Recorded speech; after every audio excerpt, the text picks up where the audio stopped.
Okay, so we've got the Sony VIAO 17-inch, 16-inch, something like that. It's a PCG8114. We are going to swap the ugly 5400 spinning physical disc with we're going to swap it out with a lovely Samsung SSD. And as part of that process, I'm going to benchmark it. I want to see how much faster it actually is with the new system. Now, just playing with it, we can see how incredibly slow this is. And you'll see after we swap it that well, it's just a hell of a lot faster. But right now, what I'm going to do is I'm going to install NovaBench off of this little memory stick and run the benchmark, assuming I can get my computer to come up, which apparently is a big assumption these days. So there it goes. Okay. And you'll just see how really horrific this is currently and how much better it's going to be afterwards. So let's go in and install NovaBench, our friend. There's no particular reason to use NovaBench other than that's what I've used for years. I think you could use any benchmarking tool as long as you use the same one on both systems. You'll probably get a pretty good idea. But these benchmarking tools are built for different things, but to check the speed of the disk and the overall, I'm not doing anything particularly deep with video or whatever. Just a nice general benchmark like NovaBench will be great. So we're going to do this install, then we're going to run it, and you'll see how what the score is. I'm going to speed this up so you don't have to sit here and watch.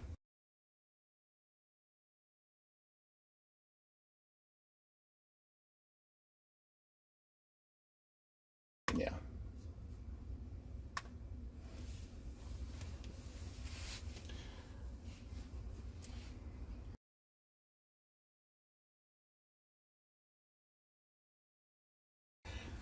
Okay, so looking here, we can see that the on NovaBench, the disk score is a pathetic 17 because the write speeds are read and write are about 50 megabit. On an SSD, they're going to come in about 250, so about 5 times as fast. So let's flip this over and swap the disk and see how it operates with an SSD.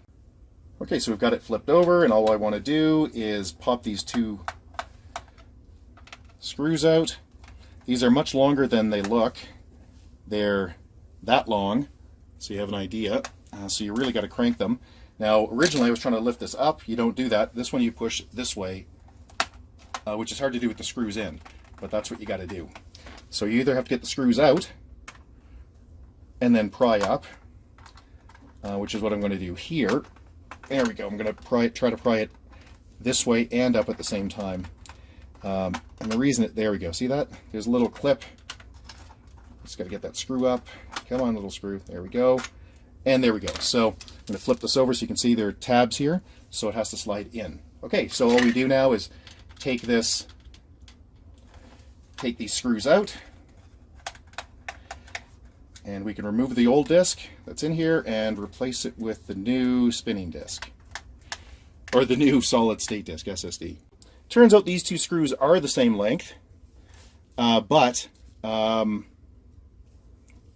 would normally, okay, as I was saying, I would lay them out more carefully so that the one that came out from one end, I know which one to put back in, but I'm very confident these are the same. I'm still going to lay them out in that fashion so I know which one's which. Okay, so let's just go, slide it back, lift it out, take the caddy, undo the screws,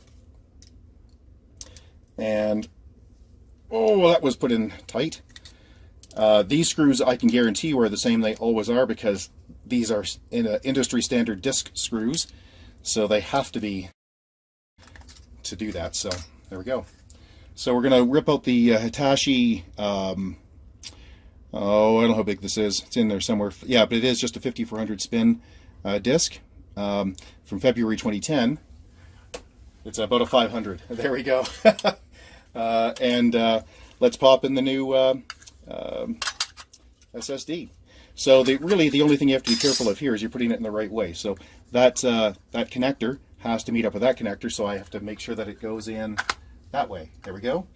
And it will so that's going to mount like that, which means I have to put the disc in like that. There we go. Yeah, so make sure that the your connectors are between those 2 points, and you'll be fine. So let's start putting these in. Now this is a smaller one, smaller disc, and I do have spacers that I could put in here. Usually the box ships with some spacers, but I'm not going to use them because I really don't need them.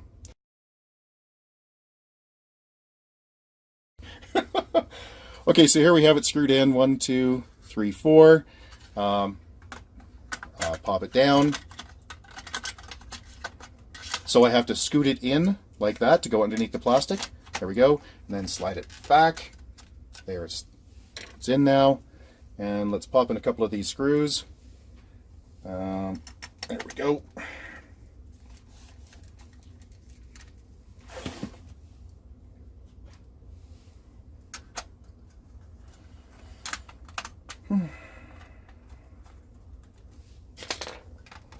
Now normally I wouldn't put this back together until I tested it, but I'm pretty confident in this, so I'm just going to go ahead and screw it back down. Okay, so this has hooks on it, so it doesn't clip down, it slides in this way.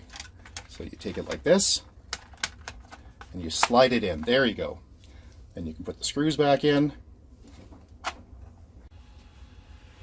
Okay, so here what we've done is we've run the clone, and we are now running a benchmark on this, and we're using NovaBench, which is the tool I like to use personally.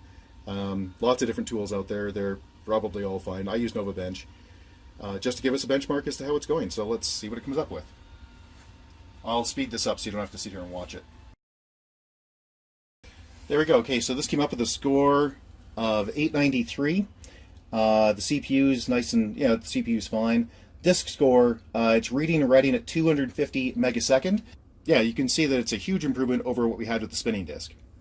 So if you have any questions, please get a hold of us at www.uartech.ca. Thanks. Bye-bye.